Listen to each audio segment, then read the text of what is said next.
Hello everyone, welcome to Round Table Study. तो देखो बच्चे, हम बात कर रहे हैं फिजिक्स क्लास 12 लेक्चर नंबर 7 की, जो कि हम लोग पढ़ते हैं chapter number 14 semiconductor and electronic devices. हमने बहुत सारी बातें यहाँ से कर ली हैं ना। एक मोस्ट इंपॉर्टेंट आपका यहाँ से एक टर्म एक सामने निकल करके आया है। हम बात करेंगे वोल्टेज करंट कैरेक्टरिस्टिक्स की, ठीक है। तो ये जो यहाँ पर एक जो टर्म है ना, वोल्टेज करंट है ना, तो वोल्टेज करंट कैरेक्टरिस्टिक्स की अब हम बात करें, यानी कि हमारा जो पीएन जंक्शन डायोड था, हमने देखा था कि पीएन जंक्शन डायोड को बेसिकली हम दो तरीके से बैटरी से अटैच करते हैं। एक हम फॉरवर्ड बायस में अटैच करते हैं, एक और हम रिवर्स बायस में अटैच करते हैं। तो अब ये वोल्टेज करंट कैरेक्टरिस्टिक्स देखो क्या है। तो सिंपल सी बात है कि अगर हम क्या करें, मान लो कि अगर हमारी जो डायोड है अगर वो फॉरवर्ड बायस में हो, और फॉरवर्ड बायस में जब हम क्या करें, हम कंटिन्यू अगर हम वोल्टेज को अगर बढ़ाते जाएं तो उस केस में हमें एक ग्राफ मिलेगा। किसके बीच ग्राफ मिलेगा? तो फॉरवर्ड बायस के बीच और करंट के बीच हमें ग्राफ मिलेगा। तो उसी ग्राफ को हम लोग बोल रहे हैं voltage current characteristics curve.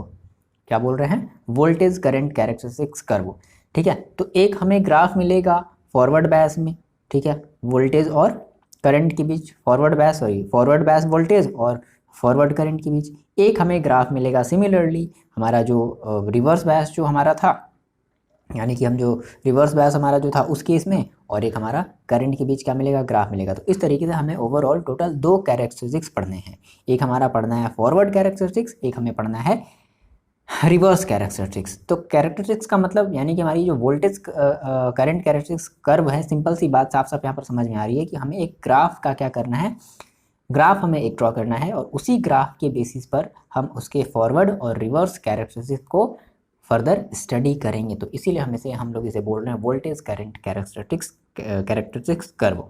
Clear है इतनी बात? चलो, तो अब देखो यहाँ से हमने क्या कहा भाई, हमारे पास बेसिकली दो तरीके के हमें ये कैरेक्टरिस्टिक्स कर्व हमें देखने को मिलेंगे। फर्स्ट हमारा जो कैरेक्टरिस्टिक्स होगा वो हमारा होगा क्या? फॉरवर्ड कैरेक्टरिस्टिक्स, ठीक है। फॉरवर्ड कैरेक्टरिस्टिक्स, CHARA कैरेक्टरिस्टिक्स, ठीक है, फॉरवर्ड कैरेक्टरिस्टिक्स। और सेकेंड हमारी जो कैरेक्टरिस्टिक्स होगी वो हमारी होगी रिवर्स, ठीक है, रिवर्स कैरेक्टरिस्टिक्स।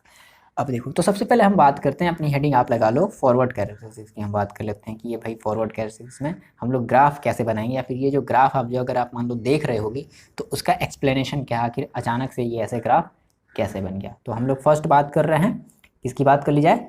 फॉरवर्ड कैरेक्टरिस्टिक्स की बात कर ली जाए, ठीक है। चलो देखो, फॉरवर्ड कैरेक्टरिस्टिक्स, ठीक, फॉरवर्ड कैरेक्टरिस्टिक्स की हम लोग बात करते हैं। अब फॉरवर्ड कैरेक्टरिस्टिक्स का मतलब सिंपल सा बात है, क्या हुआ कि हमारा एक ग्राफ ड्रॉ होगा। किसके किसके बीच ग्राफ ड्रॉ होगा? तो forward bias voltage and forward current के बीच जो हमारा ग्राफ ड्रॉ होगा उसी को हम लोग क्या बोलते हैं? फॉरवर्ड कैरेक्टरिस्टिक्स बोलते हैं। तो सिंपल सी बात हम यहाँ पर लिख दें, क्या हमने ये कहा कि ग्राफ बिटवीन, ग्राफिकल रिप्रेजेंटेशन ही हमें करना है, ठीक है, ग्राफिकल से ही हमें क्या है समझना है इस चीज़ को। तो graph between forward bias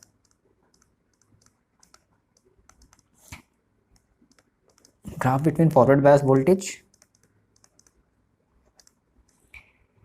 across PN junction, जो भी आपकी पीएन जंक्शन होगी, पीएन जंक्शन एंड करेस्पॉन्डिंग यानी कि इसके करेस्पॉन्डिंग हमारी जो भी फॉरवर्ड करंट मिलेगी, करेस्पॉन्डिंग फॉरवर्ड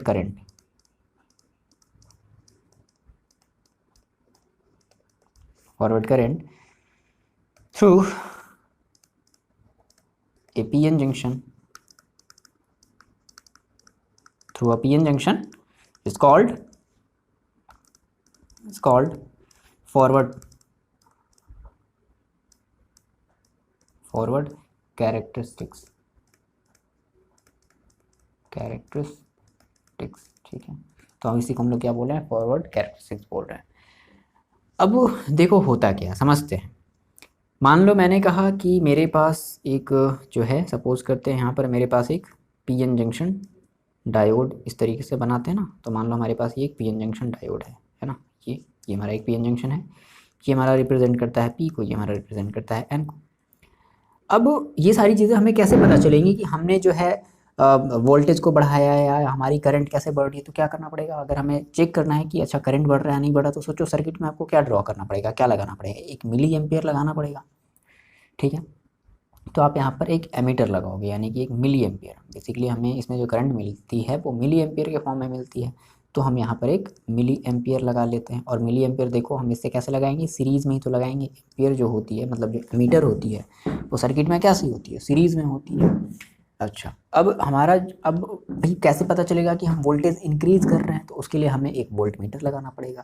तो वोल्ट मीटर जो लगेगा वो हमारे पैरेलल में होगा, तो पैरेलली अगर हमें लगाना है तो हम कैसे लगा देंगे, हम यहाँ पर एक वोल्टेज यानी कि एक वोल्ट मीटर लगा देते हैं।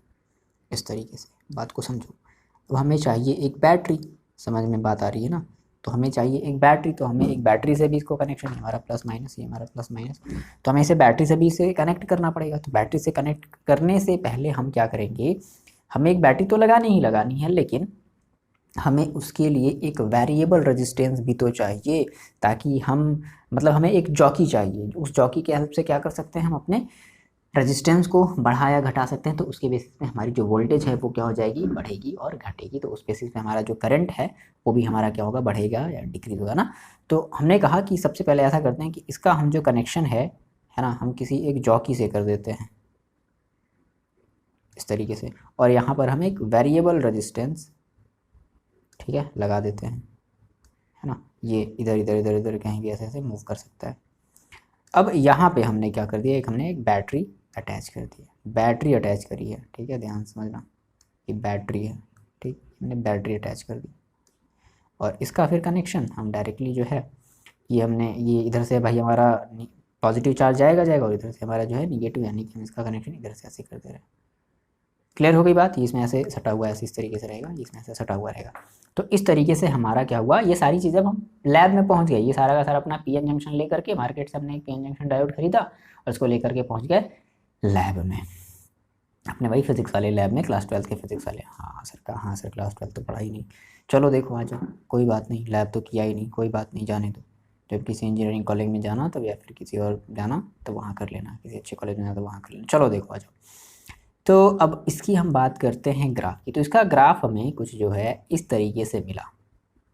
हमें ग्राफ किसके बीच ड्रॉ करना है, वोल्टेज और फॉरवर्ड वोल्टेज और फॉरवर्ड करंट के बीच। हमें पता है कि हमें फॉरवर्ड करंट ही मिलती है ना, यहाँ तक आप इसका थोड़ा सा स्क्रीनशॉट ले लो, ठीक। देखो, तो हमने कहा कि भाई इधर तरफ हमारी जो होगी वो हमारी होगी फॉरवर्ड करंट, ये हमारी क्या शो करेगी, ये हमारी शो करेगी फॉरवर्ड करंट को शो करेगी इस तरफ। और ये मान लो हम शो कर दे रहे हैं फॉरवर्ड बैस, यानी कि हम फॉरवर्ड वोल्टेज को शो कर दे रहे हैं, फॉरवर्ड बैस है हमारी, ठीक है, यानी कि वोल्टेज है। अब देखो क्या हुआ कि हमने क्या किया, मान लो यहाँ पर हमारी ये वोल्टेज थी, ठीक है, जैसे अब देखो यहाँ पे डेटा से कुछ लेना देना नहीं है। अब अलग अलग बुक में अलग अलग सेमीकंडक्टर ये डायोड के लिए हम लोग अलग अलग टाइप की हम वोल्टेज यूज़ करेंगे। तो हमारी इम्प्योरिटी, ये बेसिकली ये जो हम जो डेटा यहाँ पर लिख रहे हैं ये डिपेंड करता है कि हमने किस तरीके का सेमीकंडक्टर, यानी कि हमने उसमें इम्प्योरिटी कितनी अधिक मिलाई है या कितनी अधिक नहीं मिलाई है, इस पर डिपेंड करता है। तो कहीं कहीं किसी बुक में वैल्यूज़ अलग अलग लिखी होंगी, तो उससे आपको टेंशन नहीं लेना है कि सर आपने तो यहाँ पर 0.1 ले लिया है, 0.2 ले लिया है, ठीक है, 0.3 ले लिया है, बात समझ रहे हो, है ना, 0.3 ले लिया है, 0.4 ले लिया है, इस तरीके से सर आपने ले लिया है। और सर वो वाला बुक तो सर कुछ और ही दे रखा है, ठीक है, या फिर उस वाले, हम दोनों वाले केस में की हम बात कर रहे हैं। अब देखो क्या हुआ कि हमने जो है हमने वोल्टेज जो है बढ़ाना स्टार्ट किया फॉरवर्ड बैस में। सोचो, इमेजिन करो कि हमने वोल्टेज इसके हेल्प से हमने क्या किया, हमने वोल्टेज बढ़ाना स्टार्ट किया, बाई रेजिस्टेंस हमने वेरिएशन किया, तो वोल्टेज हमारा क्या होगा, इंक्रीज़ हो या डिक्रीज़ होगा। तो हमने इंक्रीज़ करना स्टार्ट किया। तो मान लो हमने वोल्टेज बढ़ाना स्टार्ट किया, ठीक है। अब देखो, तो हमारी यहाँ पर मान लो जो है वो ना वो करंट शो कर रही है 1 एम्पियर, 2 एम्पियर, इस तरीके से 3 एम्पियर, ये 4 एम्पियर है, सॉरी मिली एम्पियर में है, एम्पियर में नहीं है, 5 मिली एम्पियर में है, 6 मिली एम्पियर, 7 मिली एम्पियर, बहुत ही छोटी अमाउंट में करंट मिलती है, 8 मिली एम्पियर, 9, इस तरीके से है हमारी। अब हमने वोल्टेज बढ़ाना, देखो फॉरवर्ड बैस में हमने क्या किया, हमने वोल्टेज को बढ़ाना स्टार्ट किया। तो जब हम बढ़ा रहे थे ना वोल्टेज, तो हमारी जो करंट है वो अभी बहुत ज़्यादा नहीं बढ़ रही थी, ठीक है, जैसे धीरे धीरे धीरे धीरे धीरे हौले हौले से बढ़ रही थी, हौले हौले हौले हौले, ठीक है। अब अचानक से क्या हुआ कि जैसे ही हमने ये मतलब समथिंग पर्टिकुलर किसी एक हमारे जो मिनिमम अमाउंट जो वोल्टेज है फॉरवर्ड बैस में, हम उस जब पॉइंट पर पहुँचे तो हमारी ये जो अभी देखो करंट ना, अभी देखो जब हमारी वोल्टेज 0.1 थी तो अभी भी मतलब लगभग बहुत ही कम करंट था, मतलब लेस देन 1 मिली एम्पियर था करंट। अभी हमारा क्या था, लेस देन 1। हम 0.2 के आगे भी चले गए तब भी हमारा लेस देन 1 था। अचानक से हमने ग्राफ में यानी कि हमारा जो सारा का सारा जो पैरामीटर था, ये जो मिली एम्पियर था, खटाक से इसका जो कांटा है ना, जो जो है ना, वो एकदम इस तरफ से इधर आ गया, बहुत ज़्यादा ये जो है करंट को शो करने लगा। तो कुछ इस तरीके से हमें ग्राफ जो है देखने को मिला कि अचानक से जो है ये हमें एकदम लीनियर हमें जो है ना लाइन मिली करंट की। ये देखो लाइन हमें करंट की, क्या मतलब कि अब अगर हम वोल्टेज अगर बहुत कम भी बढ़ा रहे हैं तो भी हमें करंट देखो बहुत ज़्यादा, देखो ये हमारी क्या शो करती है, हमारी करंट ही तो शो करती है, तो हमारी करंट शो कर रही है। तो अब यही हम फिनोमेना देखने वाले हैं कि ऐसा आखिर क्यों हुआ। ये बात समझ गए, ये ग्राफ ऐसा जो बना है, इस तरीके से जो बना है, इस आखिर ये ऐसा क्यों हुआ। ठीक है, ये सारी टर्म्स हम लोग यहाँ पर भी समझने वाले हैं। तो मान लेते हैं कि हमारा ये भी ओ था, 0 पर था वोल्टेज, तो अभी कुछ नहीं, कोई हलचल वलचल नहीं हो रही थी। हमने धीरे धीरे धीरे धीरे फॉरवर्ड वाइज में हमने जो है वोल्टेज को हमने बढ़ाना स्टार्ट किया। तो मान लो कि हम ए तक पहुंच गए। अब जब ए तक पहुंच गए तो अचानक से ये देखा गया कि जब हम पर्टिकुलर किसी मिनिमम अमाउंट ऑफ वोल्टेज तक जब हम पहुंच गए, यानी कि 0.3 तक हम जब पहुंच गए, तो हमारी करंट में बहुत तेज़ी से क्या हुआ, वेरिएशन हुआ। देखो यहाँ तक हमारा जो कर्व था वो हमारा मतलब हमारा जो लाइन थी वो हमारी एक कर्व लाइन थी, है ना, ये कर्व लाइन ही तो है ना, बहुत स्लो मोशन में बढ़ी थी, स्लो मोशन में बढ़ रही है। लेकिन पर्टिकुलर इस अमाउंट के बाद बहुत तेज़ी से एकदम बढ़ रही है, यानी कि हमारी ये लाइन लीनियर है। ये हम इस लाइन को हम लोग क्या बोलेंगे, लीनियर बोलेंगे। ठीक है, तो ये सारा का सारा जो एक्सप्लेनेशन है आप वो लिख लोगे। ठीक है, कि हमने क्या किया, हमने भाई पॉजिटिव टर्मिनल ऑफ बैटरी को कनेक्ट किया है पी रीजन से, पॉजिटिव टर्मिनल ऑफ बैटरी को भाई हमें फॉरवर्ड बेस में लेना, बायस में लेना ना। तो ये सारा का सारा लिखने वाला काम है, बताओ लिख लोगे ना ये चीज़ कि पॉजिटिव टर्मिनल ऑफ बैटरी हमने कनेक्ट किया है पी से, नेगेटिव टर्मिनल हमने कनेक्ट किया है एन से, तो इसलिए हमारा ये फॉरवर्ड सेटअप हो गया। ठीक है, अब क्या हुआ यहाँ पर देखो, अच्छा और यहाँ पर और बता दोगे कि हमने एक जो है मिली एम्पियर हमने एक यहाँ पर अटैच किया, हमने एक जो है वोल्ट मीटर हमने अटैच किया, जिससे कि हम अपने वैल्यू को क्या कर सके, हर एक वोल्टेज पर हम उसकी करंट को मेज़र कर सके। ठीक है, अब देखो यहाँ से फिर देखो क्या हुआ। ठीक है, तो ये लिखने वाला काम है, आप लोग ये लिखने वाला काम कर लोगे कि कैसे कैसे क्या किया जाए। अब हम बात करते हैं इसके रियल, ये जो ऐसे जो हुआ ना, अब हम इसकी बात करते हैं। ठीक है, तो क्या हो गया ऐसा सर, देखो हुआ क्या कि जैसे ही मान लो हम जब स्टार्टिंग थी, जब हम वोल्टेज जब धीरे धीरे जब हम बढ़ा रहे थे, ठीक है, तो करंट हमारी थोड़ी अमाउंट में, यानी कि छोटी बहुत ही हमारा जो है बहुत ही छोटा सा अमाउंट ऑफ करंट क्या हो रहा था, हमारे इस सर्किट में फ्लो हो रहा था। ठीक है, और हम ये कह रहे थे, देखो यहाँ तक हम जिसको बोले थे ना कि यहाँ तक हमारा जो है एक बैरियर पोटेंशियल होता था, तो इस बैरियर पोटेंशियल के आने तक हमारी जो वोल्टेज है वो बहुत ही धीरे धीरे अमाउंट में क्या कर रही थी, सर्किट में करंट को फ्लो करा रही थी। लेकिन अब जैसे ही हमने क्या किया, वोल्टेज को हमने इंक्रीज़ करना स्टार्ट किया।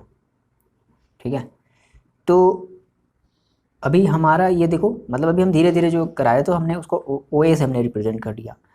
अब मान लो हमने फर्दर हमने वोल्टेज और इस लिमिट से भी हमने मान लो 0.3 वोल्टेज से भी हमने ज़्यादा जब अगर इंक्रीज़ किया, तो अब हमारी एक स्लाइटली मतलब एक बहुत ही एक लीनियर कह सकते हैं ना, हमारी ये लीनियर लाइन है, तो हमारी एक लीनियर जो है हमें एक स्ट्रेट लाइन हमें एक वेरिएशन देखने को मिला, मतलब बहुत ही स्ट्रॉन्ग वेरिएशन देखने को मिला करंट में। देखो सिंपल ऐसे समझ लो कि यहाँ पे इसका रीज़न क्या हुआ। देखो इस केस में हमारा यानी कि फॉरवर्ड वाले बैच में हमारी जो या तो अगर मान लो अगर मैं सिलिकॉन को लेकर के या फिर अगर हम जर्मेनियम को लेकर के बनाए होंगे, तो सिलिकॉन की और जर्मेनियम की ये जो वोल्टेज होती है वो फिक्स्ड होती है ना, फॉरवर्ड बैच के केस में फिक्स होती है।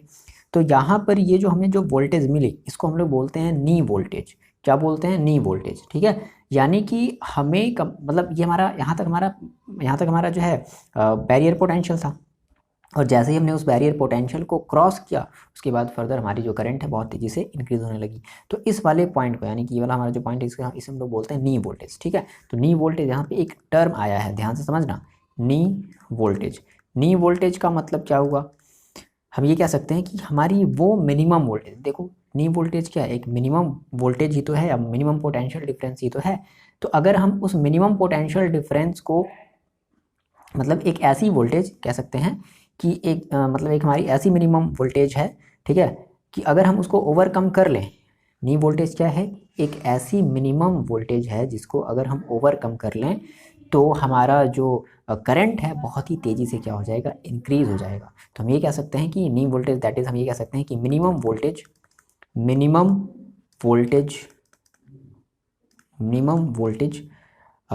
या मिनिमम फॉरवर्ड पोटेंशियल भी आप बोल सकते हो, नीडेड टू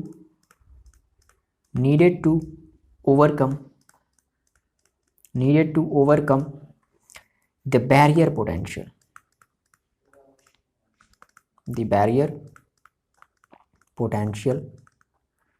अगर हम उस बैरियर पोटेंशियल को उस वोल्टेज के थ्रू अगर हम क्रॉस कर लेते हैं, इज कॉल्ड, उसी को हम लोग बोलते हैं क्या, नी वोल्टेज, है ना, KNEE, ध्यान रखना, नी वोल्टेज। तो नी वोल्टेज की ये कहानी थी। अच्छा, अब सिलिकॉन के केस में और जर्मेनियम के केस में हमारी ये जो नी वोल्टेज होती है वो फिक्स होती है, ठीक है। तो सिलिकॉन के केस की देखो अगर हम बात करते हैं तो सिलिकॉन के लिए हमारा जो होता है 0.7 होता है, ये सिलिकॉन के लिए होता है, और जर्मेनियम के लिए होता है 0.5, ठीक है, ये आपका जर्मेनियम के लिए होता है नी वोल्टेज, ठीक है। अब देखो ऐसा नहीं है कि किसी भी आप सेमीकंडक्टर डिवाइस में अगर मतलब अगर किसी भी डिवाइस में अगर ये सेमीकंडक्टर डायोड अगर लगा हुआ है तो मतलब इसकी कोई, अब सोच रहे हो ना यहाँ से आपको क्या इसकी कोई लिमिट नज़र आ रही, नहीं, बट ऐसा नहीं है। जो भी मैन्युफैक्चरर होते हैं वो काफ़ी समझदार होते हैं, ठीक है। तो इनकी भाई एक लिमिट होगी ना, करंट आप बढ़ाते जाओगे तो क्या उसका टेम्परेचर नहीं बढ़ता जाएगा, और अगर टेम्परेचर बढ़ता जाएगा तो क्या वो हमारा जो जंक्शन है वो मतलब क्या ही हो जाएगा, फिर वो ख़त्म हो जाएगा, समझ गए, वो नष्ट हो जाएगा ना। तो हमें करंट तो लेना है, ठीक है, लेकिन हमें एक मिनिमम अमाउंट तक तो ही हम करंट ले सकते हैं, आगे बात समझ में। तो इसलिए क्या किया जाता है, एक maximum safe limit of forward current store कर दिया जाता है कि भाई इससे जो है फॉरवर्ड इस करंट से ज़्यादा जो है करंट ऑब्टेन नहीं हो सकता, ठीक है ना। तो एक सेफ मैक्सिमम कह सकते हैं कि maximum safe limit of forward current एक रख दिया जाता है किसी भी जंक्शन डायोड में, PN जंक्शन फॉरवर्ड डायोड में, जिसके ऊपर हमारा वो करंट ना बह सके। और अगर ऐसा अगर होगा तो बेसिकली हमारा वो क्या हो जाएगा, अधिक गर्म होने की वजह से हमारा जंक्शन है वो डिस्ट्रॉयड हो जाएगा, ओवर हीटिंग की वजह से हमारी जो डायोड है वो खत्म हो जाएगी, जल जाएगी। समझ में आ रही बात। तो ये ऐसा किया जाता है ना। तो आप ये समझ गए कि एक हम सेफ लिमिट प्रोवाइड करते हैं, जो भी मैन्युफैक्चरर होते हैं वो एक सेफ लिमिट प्रोवाइड करते हैं, ठीक है, ताकि हमारा जो डायोड है वो डिस्ट्रॉय ना हो सके ओवर हीटिंग के थ्रू। ये सारी चीज़ें आपको नोट्स में मिल जाएंगी, डोंट वरी, उसका टेंशन, लिखने का टेंशन नहीं लो, नोट्स हम जल्दी अपलोड कर देंगे। क्लियर है इतनी बात। तो ये आपको जो है जो मतलब ये जो ग्राफ का एक्सप्लेनेशन है कैसे करोगे, तो ये भी सारी चीज़ें आपको नोट्स में मिल जाएंगी। उसके लिए भी आपने अगर ये वीडियो देख लिया है, ग्राफ से आप देख लोगे तो आपको हर एक चीज़ क्रिस्टल क्लियर हो जाएगा कि कैसे कैसे क्या बात हुई। तो इस केस में ये फिक्स रहेगा, ध्यान रखना, फॉरवर्ड वाले केस में ये फिक्स रहेगा। लेकिन अगर हम बात करेंगे रिवर्स वाले केस में, है ना, हमारा अगर हम रिवर्स बायस की बात करेंगे तो उसमें फिर चीज़ें हमारी थोड़ी सी बदली मिलेंगी। किसी अलग बुक में कुछ अलग होगा, किसी दूसरे वाले बुक में ये वाली वैल्यू कुछ अलग होगी, ये वाली वैल्यू कुछ अलग होगी। ये डिपेंड करता है इनकी डोपिंग पर डिपेंड करता है, ठीक है। और टेम्परेचर वगैरह भी मायने रखती है कि जर्मेनियम क्रिस्टल का जो टेम्परेचर है वो काफ़ी कम बियर कर पाता है। जर्मेनियम का जो क्रिस्टल है वो लगभग 100 डिग्री सेल्सियस तक ही क्या कर सकता है, बियर कर सकता है। और जो सिलिकॉन का क्रिस्टल है वो 170 डिग्री सेल्सियस तक क्या कर सकता है, बियर कर सकता है। तो ऐसा नहीं है कि हम लोग 170 डिग्री सेल्सियस तक उसके गर्म होने का वेट करेंगे, उसके बहुत पहले ही चीज़ों को हम लोग क्या कर लेंगे, उतना ज़्यादा भी नहीं जाते हैं, ठीक है, समझ लो 100 डिग्री सेल्सियस भी चला जाए बहुत है, उतना भी नहीं, ऐसा नहीं है, ठीक है। ये हम प्योर की बात करें, बट हमें अभी हमने उसको प्योर कहाँ रख दिया, वो हमारा अभी इम्प्योर हो गया ना, हमने उसमें इम्प्योरिटी मिला दी है ना, ठीक है। तो ये हम प्योर की बात कर रहे थे। तो ये सारी चीज़ें होती है यहाँ से। तो रिवर्स, अच्छा अब समझ लो ना इसका हम लोग यूज़ कहाँ कर पाएंगे, ये बात समझ में आ रही ना। अगर हमें मतलब करंट अगर हमें मतलब बहुत ज़्यादा अमाउंट में अगर इंक्रीज़ करनी है तो फर्दर इसलिए हम इसका यूज़ कर रहे हैं। नाउ दूसरे वाला हमारा जो पार्ट है, यानी कि हम जो रिवर्स हमारा जो बहस है हम उसकी बात कर लेते हैं, ठीक है। तो हेडिंग लगा लो रिवर्स बहस।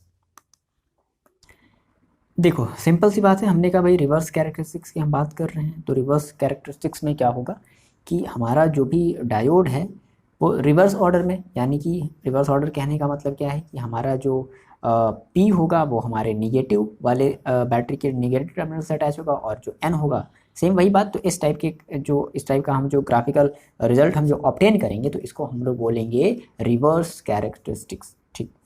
अब देखो समझ लेते हैं इस चीज़ को, आप लिख लो, ठीक है। अब देखो क्या हो रहा है यहाँ पर, कैसे देखो क्या हो रहा है। तो हमें भाई मैंने कहा मेरे पास एक PN जंक्शन है, क्या है मेरे पास एक PN जंक्शन, ये हमारा एक PN जंक्शन डायोड है, ठीक है। अब देखना मैंने आपको बताया था कि जब हम रिवर्स बायस जब हम ऐड करते हैं तो हमें जो है फॉरवर्ड करंट नहीं मिलता, हमें एक रिवर्स करंट मिलती है। तो अब रिवर्स यानी कि वो रिवर्स करंट बहुत ही ज़्यादा अमाउंट में, बहुत ज़्यादा जो होती क्या होती, छोटी होती, तो हम क्या बोलेंगे, हम बोलेंगे माइक्रो एम्पियर। यहाँ पे अब हम क्या लगाएंगे, माइक्रो एम्पियर। ये फ़र्क है, ध्यान से समझ लेना। कभी कभी ये ऑब्जेक्टिव क्वेश्चन बनाकर के भी पूछ देता है कि रिवर्स कैरेक्टरिस्टिक्स में कौन सा एम्पियर यूज़ करते हैं, माइक्रो या मिली, ध्यान रखना। और बाकी वोल्टेज तो हमारी वैसी ही रहेगी, ठीक है। कुछ 100 वोल्टेज तक हम जो है बढ़ाते जाते हैं, कुछ 100 वोल्टेज तक हम जो बढ़ाते जाते हैं, ठीक है। तो वोल्टेज हमने इसी तरीके से पैरेलली ऐड कर दिया है और यहाँ से हमारा ये इससे कनेक्टेड हो गया। अब बात समझो, अब क्या होगा, सेम वही काम फिर से हम करेंगे भाई। हमें वोल्टेज में वेरिएशन करना होगा, हमें रिवर्स वोल्टेज में क्या करना होगा, वेरिएशन करना होगा। अच्छा, यहाँ पर एक चीज़ बच्चों को और बहुत ज़्यादा प्रॉब्लम करती है, वो क्या चीज़ है, देखो थोड़ी सी बात अभी यहाँ पर हम करेंगे। ये हमारा वेरिएबल रेजिस्टेंस है और यहाँ पर हमने बैटरी अटैच करनी है। तो बैटरी देखो हम लोग कैसे अटैच करेंगे, तो ये हमें अटैच करना निगेटिव टर्मिनल इसके पी वाले से और पॉजिटिव टर्मिनल एन वाले से। तो हमारा ये निगेटिव हो गया, ये हमारा पॉजिटिव, फिर ये निगेटिव और फिर ये पॉजिटिव। तो इस तरीके से हमने इसको अटैच किया, ठीक। और ये हमने इसको इससे ऐसे अटैच कर दिया, ठीक है, समझ रहे हो। तो ये हमारा एक क्या बन गया, ये हमारा फॉरवर्ड अरेंजमेंट हमारा ये हो गया ना। सारी चीज़ें हमने मतलब एकदम तैयार है, लैब में हम चले गए अपने इस डायोड को लेकर के, पीएन डायोड को लेकर के। अब देखो, अब इसका जो आपको जो ग्राफ दिखेगा, पहली चीज़ जो बच्चों में कन्फ्यूजन होती थी, ये पहले ना वो माइनस देख करके ही वैल्यू भड़क जाते हैं कि अरे सर ये मतलब वोल्टेज कैसे हम सर माइनस में कैसे ले जाए, मेरे को सर समझ नहीं है सर वोल्टेज कैसे माइनस में ले जाए। देखो टेंशन नहीं लो, हम आपको बताते हैं कि वोल्टेज कैसे माइनस में आ गया। जब आप ग्राफ देख रहे होते हो तो आपको जो वोल्टेज है और जो करंट की जो वैल्यू है वो माइनस में दिखाई दे रही होती है ना। अब देखो, अब ये जो वोल्टेज की और जो करंट की वैल्यू है माइनस में, वो हर बुक में अलग अलग है, क्योंकि वो डिपेंड करता है कि भाई उसने किस अमाउंट में डोपिंग उसने किस अमाउंट में करवाई है, ये इस पर डिपेंड करता है। तो मान लो कि ये हमारी जो रिजल्ट है, ये मान लो हमारी शो कर रही है करंट को, और ये हमारी रिजल्ट जो है वो शो कर रही है, हमारी जो लाइन है वो हमारी शो कर रही है वोल्टेज को। तो मान लेते हैं कि अगर ये 0 है तो मान लेते हैं कि यहाँ पर हमारे पास मान लो आ गया -2, यहाँ पर आ गया -4, समझ गए, यहाँ पर आ गया -6, यहाँ पर आ गया -8 और यहाँ पर आ गया -10।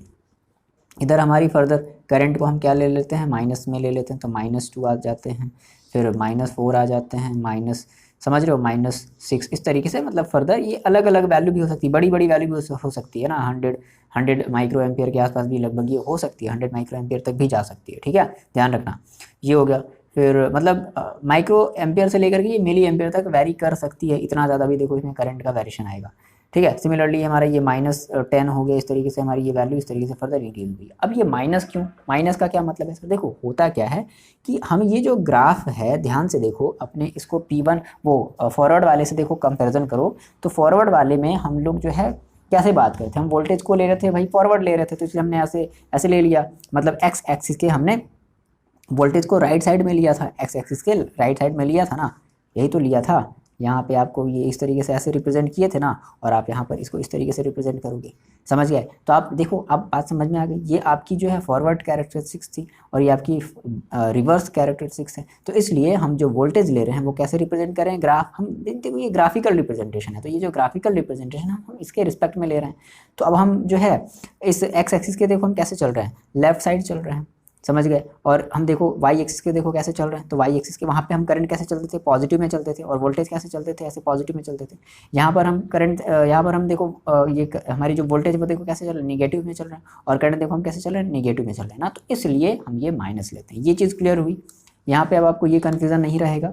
और इस तरीके का अगर ग्राफ भी आता है, हम ये जो मिटा रहे हैं, तो इस तरीके का अगर ग्राफ भी आता है तो समझ जाओगी कि ये हमारा क्या बताने का कोशिश कर रहा है, ठीक। यहाँ तक आपको ये कहानी समझ में आई। अब देखो क्या हुआ कि इनिशियली वही क्या हुआ कि यहाँ से जो है ना वोल्टेज जो है बढ़ाई गई, मतलब रिवर्स में बढ़ा रहे हैं, समझना, ये वोल्टेज -2 -4 -6 -8 होने का मतलब क्या, रिवर्स में वोल्टेज को बढ़ा रहे हैं। तो रिवर्स में बढ़ाते गए, बहुत ज़्यादा कुछ वेरिएशन देखने को नहीं मिला, ठीक है। फिर अचानक से मान लो हम एक ऐसी जगह पर पहुँचे, ये बेसिकली देखो हम आपसे फिर से कह रहे हैं कि ये जो 10 है, ये -8 है, ये डिपेंड करेगा कि किस जगह पर ये ब्रेक हुआ, तो ये डिपेंड करेगा उसके डोपिंग पर। तो मान लो हम इस जगह पर आए और इस जगह के आने पर हमारे मतलब इस वोल्टेज के बाद हमारी जो है अचानक से हमारा जो जंक्शन है ना वो एकदम मतलब क्या हो गया, वो ब्रेक हो गया, जंक्शन क्या हो गया, ब्रेक हो गया। अब जब जंक्शन ब्रेक हो गया तो कोई मतलब अब इलेक्ट्रॉन को फ्लो होने से कोई रोक ही नहीं सकता, तो क्या होगा, रिवर्स में ही बहुत ही तेज़ी से क्या होगी हमारी जो करंट है, इस तरीके से थोड़ा सामने टेढ़ा ऐसा बना दिया, टेढ़ा नहीं बनाना है, तो रिवर्स में ही बहुत ही एक सडन टाइप से क्या होगी, एक ऐसे करंट फ्लो होगी, है ना। देख लो, तो सेम वही काम यहाँ पर भी है। ये हमारी जो ग्राफ है, मान लो ये O है और ये यहाँ से मान लो ये हम इसको C नाम दे देते हैं, यहाँ से यहाँ तक हम इसको D नाम दे देते हैं। तो देख लो, हम वोल्टेज बढ़ाते गए बढ़ाते गए बढ़ाते गए बढ़ाते गए बढ़ाते गए। भाई देखो, अब ऐसी बात, अब इसका एक्सप्लेनेशन क्या है, बात समझो। जब आप PN जंक्शन का जब आप रिवर्स जब आप बायसिंग जब पढ़ रहे थे तो उसमें आपने देखा था, देखो याद करो कि हमारी ये डिप्लीशन लेयर थोड़ी सी और चौड़ी हो गई थी और हमारा जो इंटरनल ये जो पोटेंशियल बैरियर था वो इस तरफ से इस तरफ होता ही था और जो एक्सटर्नल पोटेंशियल बैरियर बना वो भी इस तरफ बन गया। यानी कि अब यहाँ पर हमारे जो डिफ्यूज़, यहाँ पर हमारे पास जो माइनर जो होल्स और जो हमारे जो माइनर जो इलेक्ट्रॉन होंगे, है ना, थे ना, कुछ अमाउंट में थे ना, ये हमने देखा था ना, आपने ये सारी वीडियोस देखते चले आओ ना। तो माइनर अमाउंट में कुछ होल और माइनर अमाउंट में कुछ इलेक्ट्रॉन एक दूसरे की तरफ जो थे। तो अब उनकी वजह से क्या हो रहा था कि ये जो पोटेंशियल बैरियर था ये इनको इधर बहने से थोड़ा सा क्या होता है, रोक रहा था ना, मतलब ये एक्ट एज अ रेजिस्टेंस की तरह। देखो अब हम इसको एज ए एक रेजिस्टेंस की तरह यूज़ करें, इसको हम लोग जीना डायोड के नाम से भी जानेंगे, भी आगे हम लोग पढ़ेंगे, इसका जो है एप्लीकेशन पढ़ेंगे। देखो समझ रहे हो ना, ये रेजिस्टेंस ही तो लगा रहा है भाई, वोल्टेज बढ़ाए जा रहे हो बढ़ाए जा रहे हो बढ़ाए जा रहे हो बढ़ाए जा रहे हो, करंट जो है बढ़ने का नाम ही नहीं ले रहा है। 0 से यहीं तक आने में, 10 तक आने में, ये 0 से 2 एम्पियर तक की आपको केवल क्या दिया, करंट दिया। लेकिन जैसे ही आप फर्दर वोल्टेज बढ़ाते गए बढ़ाते गए बढ़ाते गए बढ़ाते गए, ये बात समझना। तो जब आप वोल्टेज बढ़ाते जा रहे हो तो ये बताओ, जंक्शन के पास जो हीट है वो क्रिएट होगा, और अगर जंक्शन के पास अगर हीट अगर क्रिएट हुआ, अप्लाइड वोल्टेज बढ़ाने से अगर जंक्शन के पास अगर हीट अगर क्रिएट हो गया तो जंक्शन को क्या कर देगा, ब्रेक कर देगा ना, समझ गया। तो अगर जब जंक्शन अगर ब्रेक हो गया, तो जंक्शन जब ब्रेक हो गया तो करंट, अब जो रिवर्स करंट है जो अभी जो जाने में जो तकलीफ दे रहा था, मतलब ये जो जंक्शन जो है जाने से रोक रहा था, ठीक है, बहुत ज़्यादा नहीं, डिफ्यूज़ होने से जो रोक रहा था, अब वो बहुत तेज़ी से क्या होने लगेगा, डिफ्यूज़ होने लगेगा। समझ में आ गई बात। तो इसलिए हमारा इस पर्टिकुलर किसी वोल्टेज तक आने पर अब वो डिपेंड करता है कि हम इसका कहाँ यूज़ करना चाहते हैं, हम जो है कितनी वोल्टेज तक अपनी वैल्यू फिक्स रखना चाहते हैं, समझ रहे हैं, एज एक वोल्टेज रेगुलेटर की तरह, समझ रहे हो, वोल्टेज रेगुलेटर, है ना।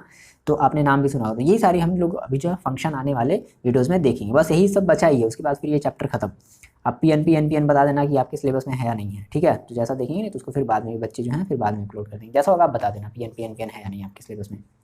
तो क्या हुआ फर्दर इंक्रीज होने लगा, मतलब यहाँ पर जैसे है हमारा जंक्शन ब्रेक हो गया और डिफ्यूज़न बहुत ही तगड़े में होने लगा। आगे बात में, तो ये हमारी जो लाइन है ये हमारी सडन जो है ब्रेक को दिखा रहा है। तो ये जो हमारा जो सिचुएशन है इसको हम लोग कहते हैं एवलांच से ब्रेकडाउन। क्या बोलते हैं, एवलांच से ब्रेकडाउन, ठीक है। अब यहाँ से यहाँ तक का हमारा जो कंडीशन है वो हमारा क्या दिखा रहा है, एक लार्ज रेजिस्टेंस को शो कर रहा है ना। देखो कितना ज़्यादा रेजिस्टेंस है, यहाँ से यहाँ तक वोल्टेज बढ़ गया लेकिन करंट देखो कितनी है, 2 माइक्रो एम्पियर तक है अभी, समझ रहे हो, ये माइक्रो एम्पियर में है। लेकिन इस पॉइंट के आने के बाद सडनली क्या हुआ, करंट में बहुत ज़्यादा इंक्रीजमेंट आ गया। तो इसको हम लोग बोल रहे हैं एवलांच ब्रेकडाउन हो गया। तो एवलांच ब्रेकडाउन का मतलब समझ में आया, ठीक है। इन बातों को लिख लिया जाए या आप नोट्स से देख करके लिख लोगे। आई होप हम नोट्स अपलोड कर देंगे आप लोग के लिए। नोट्स जो है एकदम सब सारी चीज़ें फ्री ऑफ कॉस्ट है 12th वाले बच्चों के लिए। अच्छा सर 11th वाले बच्चों के लिए ठीक है, ये बाद में देखा जाएगा, अभी तो 11th वाला भी डिसाइड कर रहे हैं। चलो देखो आप लोगों को भी बहुत ज़्यादा हेल्प मिलेगा 11th वालों, आप जब आप पढ़ोगे ना 11th वाली चीज़ों को तो आपको बहुत ज़्यादा वो चीज़ हेल्प करेगा, देखना। बस जल्दी थोड़ा सा अब स्ट्रेटजी बना रहे हैं, उसी पर थोड़ा काम चल रहा है, बहुत ज़्यादा हेल्प मिलेगा। चलो फिलहाल तो अभी आपको बोर्ड पर फोकस करना है, बट बोर्ड देने के बाद की हम बात कर रहे हैं, या जैसा भी होगा मेरे ख्याल से एग्ज़ाम तो कैंसिल हो जाने चाहिए, ठीक है। अब क्या किया जाए, रोया जाएगा या नहीं, ऐसा नहीं कर सकते ना, जाने दो, जो भी गवर्नमेंट का डिसीजन होगा। चलो ठीक है, तो ये सारी बातें हुई है ना। तो एवलांच ब्रेकडाउन का मतलब समझ में आ गया कि क्या होगा कि भाई एक मैक्सिमम परमिसिबल वैल्यू तक ही क्या कर पाएगा हमारा ये जो वोल्टेज, मतलब एक रेजिस्टेंस ऑफर हो रहा है, ठीक है। और उस मतलब उस पर्टिकुलर वैल्यू के बाद हमारी क्या हो जाएगी, एक सडन इंक्रीमेंट हो जाएगी करंट में, जिसे हम लोग बोलेंगे एवलांच ब्रेकडाउन, ठीक है। अच्छा, अब यहाँ से एक और टर्म आता है, यानी कि आपको इस वाले टर्म में 2 बातें याद रखनी है। एवलांच ब्रेकडाउन आपको एक समझ में आया, ठीक है। एवलांच से ये एवलांच कह लो, एवलांच कह लो, ब्रेकडाउन। एक ये टर्म आप इसको ये रिवर्स कैरेक्टरिस्टिक्स में आपको ये एक टर्म मिलेगा। एक दूसरा जो आपको टर्म मिलेगा वो आपको मिलेगा ब्रेकडाउन वोल्टेज, समझ गए, ये भी ब्रेकडाउन, बहुत समझदार हो गए हो। ब्रेकडाउन वोल्टेज, बिल्कुल सर, ब्रेकडाउन वोल्टेज, और जिसे हम एक और नाम से जानते हैं जीनर डायोड। तो जीनर डायोड है ना। ब्रेकडाउन वोल्टेज इसी हम जीनर डायोड का हम लोग यूज़ करते हैं अपने डिवाइसेस में, तो हम लोग ये चीज़ अभी आगे पढ़ेंगे। तो ब्रेकडाउन वोल्टेज या जीनर डायोड, तो बेसिकली देखो क्या है ब्रेकडाउन वोल्टेज, क्या है कि जिस वोल्टेज पर आकर के, समझ रही हो समझ रहे हो मतलब समझ रही हो समझ रहे हो आप जो भी बच्चे हो बच्ची हो गए, तो जिस वोल्टेज पर आकर के हमारी वैल्यू सडनली क्या हो गई, इंक्रीज हुई, है ना, हमारी करंट की वैल्यू सडनली क्या हो गई, इंक्रीज हो गई, उसी वोल्टेज को हम लोग कहेंगे क्या, ब्रेकडाउन वोल्टेज या जीनर, सॉरी जीनर डायोड नहीं बोलेंगे, जीनर डायोड तो हमारा एक वो हो गया, जीनर वोल्टेज बोलेंगे। और जीनर वोल्टेज के कॉन्सेप्ट को रख करके क्या बनाया गया, जीनर डायोड बनाया गया। क्लियर है, जीनर वोल्टेज के कॉन्सेप्ट को रख करके। भाई देखो अब ये जो वैल्यू है ना, मैंने आपसे पहले ही बताया है कि ये जो हमारी ये जो ब्रेक डाउन वोल्टेज है ना, ये डिपेंड करेगा, ये आप पर डिपेंड करेगा, ये मैन्युफैक्चरर पर डिपेंड करेगा कि वो इसको कितने तक फिक्स रखना चाहता है। कैसे, डोपिंग करके, समझ रहे हो, ज़्यादा नंबर ऑफ डोपिंग करेगा तो उसकी जो वोल्टेज है वो और ज़्यादा तक वो क्या कर सकता है, बढ़ा सकता है, और ज़्यादा देर तक वो क्या कर सकता है, करंट को मतलब रेजिस्टेंस ऑफर कर सकता है। लेकिन पर्टिकुलर एक वैल्यू तक ही, है ना, तो इसकी भी क्या होगी, एक सेफ लिमिट होगी। ऐसा नहीं कि जो है करंट रुकता जाए रुकता जाए रुकता जाए रुकता जाए और पता चला कि एकदम ब्लास्ट ही हो गया, समझ रहे हो, तो ऐसा भी नहीं कराना है ना। तो इसको हम लोग बोलते हैं ब्रेक डाउन वोल्टेज या जीनर वोल्टेज। और जीनर वोल्टेज के कॉन्सेप्ट को ध्यान में रख करके बनाया गया जीनर डायोड। क्या बनाया गया, जीनर डायोड। तो अभी हम लोग इसको पढ़ेंगे आने वाले फर्दर टॉपिक, बहुत ज़्यादा नहीं, कुछ और टॉपिक्स बचे हैं, तो उसके बाद ये फिजिक्स का नियर अबाउट, देखो फिजिक्स का टेंशन नहीं लो आप बच्चे, जो बच्चे फिजिक्स के लिए बोल रहे हो ना, तो आप बच्चे फिजिक्स का टेंशन नहीं लो, फिजिक्स नियर अबाउट फिनिश है। आप देखो, आप अब रिवीजन पर फोकस करो, ठीक है। तो फिजिक्स का ये फिनिश है, केमिस्ट्री की थोड़ी सी टेंशन करो, केमिस्ट्री और थोड़ी सी मैथ की भी टेंशन नहीं है, केमिस्ट्री की थोड़ी सी ज़्यादा टेंशन करो, ठीक है। तो फिजिक्स का नियर अबाउट ये खत्म है। चलो फिलहाल आपको ये सारी बातें समझ में आई कि ऐसा हम क्यों ले रहे हैं, माइनस में क्यों ले रहे हैं, प्लस में क्यों नहीं लिए हैं। माइनस में वोल्टेज बढ़ाने का क्या मतलब है, माइनस में वोल्टेज बढ़ाने का मतलब है कि हम रिवर्स डायरेक्शन में करंट को बढ़ा रहे हैं, दैट मीन्स हम माइनस में वैल्यूज़ को ले रहे हैं, ठीक है। तो इसलिए आपको जो है दोनों ग्राफ एक साथ कभी कभी देखने को मिल सकते हैं, एक इधर से और एक इधर से, है ना, इस तरीके से, ये इस तरीके से, समझ में आ गई बात, ये इस तरीके से, है ना। ओके, क्लियर है। तो ये सारी चीज़ें हम लोग जीनर डायोड के अंडर में पढ़ेंगे। यहाँ तक मज़ा आया, आप कमेंट करके बताओगे कि आपको कैसा लगा, समझ में आया नहीं समझ में आया। बाकी चीज़ें आपको नोट्स में अवेलेबल हो जाएंगी सारी चीज़ें, ठीक है। चलो मिलता है नेक्स्ट वीडियो में, पढ़ाई करते रहो और अपना ख्याल रखो।